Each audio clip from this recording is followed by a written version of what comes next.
جی سر. بسم اللہ الرحمن الرحیم. آپ تمام صحافی بھائیوں کا بہنوں کا بہت شکریہ کہ آپ نے شارٹ نوٹس پہ یہاں پر سپریم کورٹ کے باہر تشریف لائے.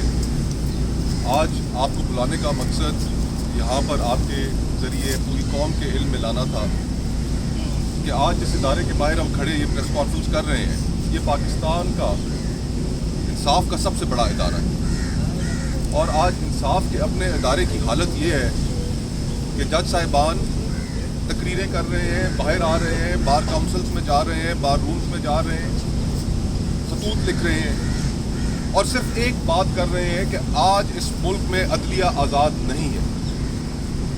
جہاں پر جج صاحبان یہ کہہ رہے ہوں کہ عدلیہ آزاد نہیں ہے تو باقی ملک سے یہ کیسی توقع ہے کہ وہ یہ مان لیں کہ عدلیہ آزاد ہے.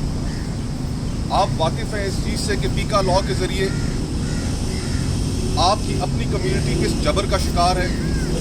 ملک کے جو سیاسی حالات ہیں ان میں پولیٹیکل پارٹیز کو کس طرح وکٹمائز کیا جا رہا ہے اور ان حالات میں تمام پاکستان اور ہر وہ شخص جو کسی بھی ظلم اور زیادتی کا شکار ہو اس کے پاس ایک ہی انسٹیٹیوشن ہوتا ہے جس کی طرف وہ آنکھ اٹھا کر دیکھتا ہے, جس کے بارے میں وہ کوئی امید رکھتا ہے کہ وہاں سے اسے کوئی انصاف ملے گا, اسے کوئی پروٹیکشن ملے گی.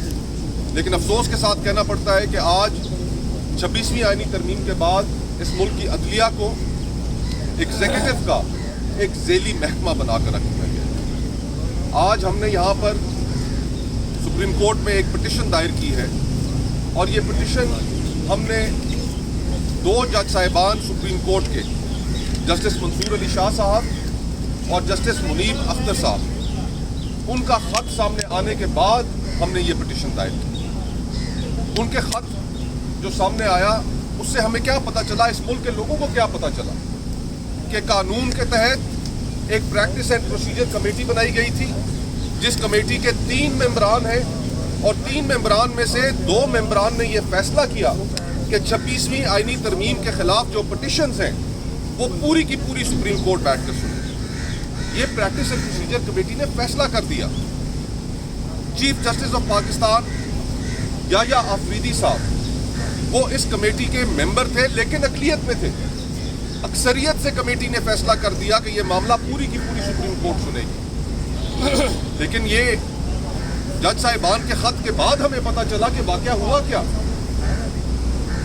ان کے خطوط میں لکھا ہوا ہے کہ chief justice of Pakistan justice Yahya Afridi صاحب نے اس پریکٹس اینڈ پروسیجر کمیٹی کے اکثریتی فیصلے کو کس طریقے سے انہوں نے نظر انداز کیا.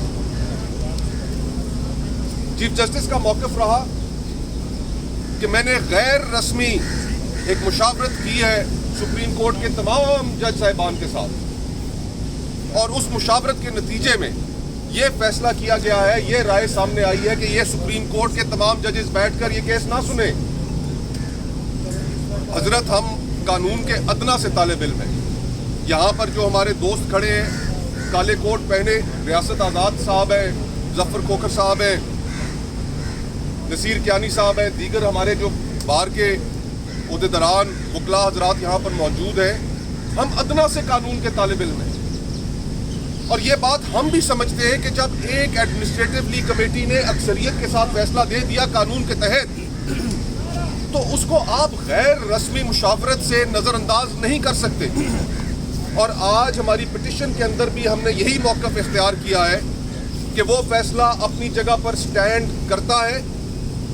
چیف جسٹس یحییٰ آفریدی صاحب ان کی غیر رسمی مشاورت کی کوئی قانونی حیثیت نہیں اور ہم نے یہ اپنی پٹیشن کے اندر استدعا کی ہے کہ رجسٹرار سپریم کورٹ کو یہ حکم دیا جائے کہ اسی کمیٹی کے فیصلے کے مطابق جو آج بھی فیصلہ سٹینڈ کرتا ہے کہ یہ 26ویں آئینی ترمیم کے خلاف جو پٹیشنز آئی ہیں یہ پوری سپریم کورٹ بیٹھ کر سنے.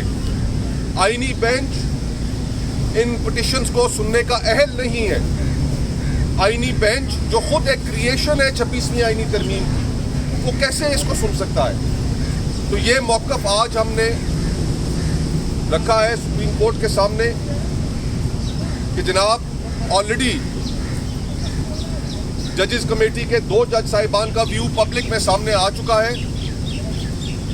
میں 26ویں آئینی ترمیم میں اس کے خلاف